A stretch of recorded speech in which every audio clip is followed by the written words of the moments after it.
नमस्कार, आपका स्वागत है हमारे धार्मिक ग्रंथों के चैनल 18 पुराणों पर। दोस्तों, आज की प्रस्तुति के माध्यम से हम एक पौराणिक कथा जानेंगे जिसमें कैसे रक्षाबंधन पर्व की शुरुआत हुई थी, इसका जिक्र बताया गया है।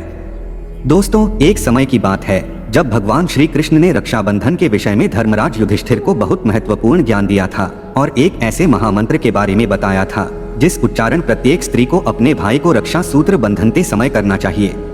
इस मंत्र के उच्चारण मात्र से उस स्त्री के जीवन से समस्त संकटों का नाश होता है और साक्षात यमराज उस स्त्री के और उसके भाई को अभयदान देते हैं। उनकी कभी अकाल मृत्यु नहीं होती है। दोस्तों, रक्षाबंधन का पर्व हर साल श्रावण मास की पूर्णिमा तिथि को मनाया जाता है। आपको बता दें कि इस बार 2 पूर्णिमा तिथियों होने के कारण आप 30 अगस्त और 31 अगस्त दोनों दिन रक्षाबंधन का पर्व मना सकते हैं। रक्षाबंधन के पर्व को भाई बहन के अटूट प्रेम और विश्वास के बंधन के तौर पे देखा जाता है, किंतु आपको ये जानकर हैरानी होगी कि रक्षाबंधन, जिसे रक्षा सूत्र भी कहा जाता है, यह परंपरा एक पत्नी ने शुरू की थी, जिसका प्रमाण हमें ग्रंथों में मिल जाता है। रक्षा सूत्र को केवल बहनें ही भाई की कलाई पर बांधती हैं। ऐसा बिल्कुल नहीं है। पत्नियां भी अपने पति की लंबी उम्र के लिए, उनके अच्छे स्वास्थ्य के लिए अपने पति की कलाई पर रक्षा सूत्र बांधती है और उनसे अपनी रक्षा का और साथ निभाने का वचन लेती हैं। यूं तो रक्षाबंधन से जुड़ी कई सारी पौराणिक मान्यताएं और कथाएं प्रचलित हैं, किंतु यह कथा स्वयं श्री कृष्ण ने धर्मराज युधिष्ठिर से कही थी, जिसका महत्व उन्होंने कुछ इस तरह बताया है। भगवान श्री कृष्ण कहते हैं कि यह रक्षा सूत्र केवल एक धागा नहीं, एक पवित्र बंधन है, सुरक्षा कवच है, जो दुश्मन को तुम तक पहुंचने ही नहीं देगा। उसी का इसके प्रकाशमय तेज से और विनाश होगा, जो भी इस कवच के सामने खड़ा होगा। युधिष्ठिर के आग्रह पर श्री कृष्ण ने उन्हें वो पौराणिक कथा सुनाई जो रक्षाबंधन के पर्व के आरंभ से जुड़ी हुई थी। उन्होंने कथा सुनाते हुए कहा, सतयुग में एक वृत्रासुर नाम का दानव था। वृत्रासुर ने देवताओं के साथ युद्ध करके स्वर्ग पर जीत हासिल कर ली थी। दरअसल इस असुर को वरदान मिला था कि उस पर किसी भी अस्त्र और शस्त्र का प्रभाव नहीं पड़ेगा। इसी कारण इंद्र बार बार वृत्रासुर से पराजित हो रहे थे। देवताओं की जीत के लिए महर्षि दधीचि ने अपने शरीर का त्याग कर दिया था।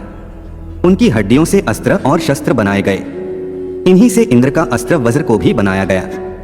देवराज इंद्र जब वृत्रासुर के साथ युद्ध लड़ने के लिए जा रहे थे तो वह पहले अपने गुरु बृहस्पति के पास पहुंचे।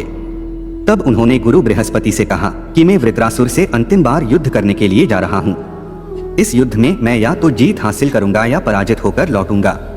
इस संवाद को सुनकर देवराज इंद्र की पत्नी चिंतित हो गई और उन्होंने अपनी साधना और मंत्रों के बल पर एक विशेष रक्षा सूत्र को तैयार किया और उसे देवराज इंद्र की कलाई पर बांधा। जिस दिन इंद्राणी शची ने देवराज इंद्र की कलाई पर यह रक्षा सूत्र बांधा, उस दिन पूर्णिमा तिथि थी। इसके बाद जब इंद्र युद्ध करने के लिए पहुंचे तो उनका साहस और बल देखने लायक था। देवराज ने अपनी ताकत के बल पर वृत्रासुर और उसकी पूरी सेना को मार गिराया।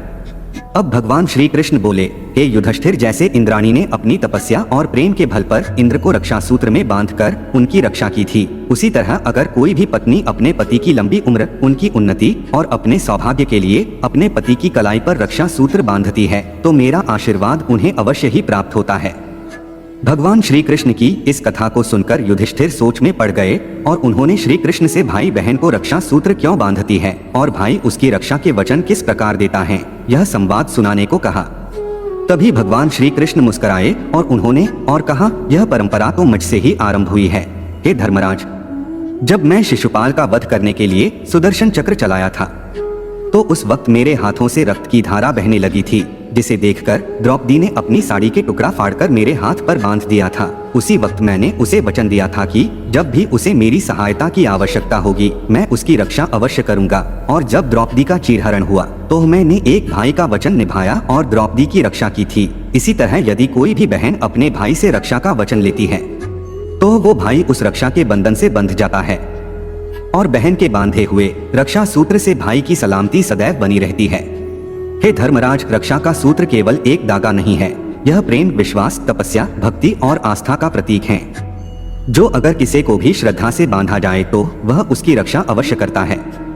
प्रत्येक बहन को अपने भाई को रक्षा सूत्र बांधते समय इस मंत्र का उच्चारण करना चाहिए। वह मंत्र इस प्रकार है, येन बद्धो बलि राजा दानवेंद्रो महाबल, तेन त्वाम्पि बधनामि रक्षेमा चलमाचल।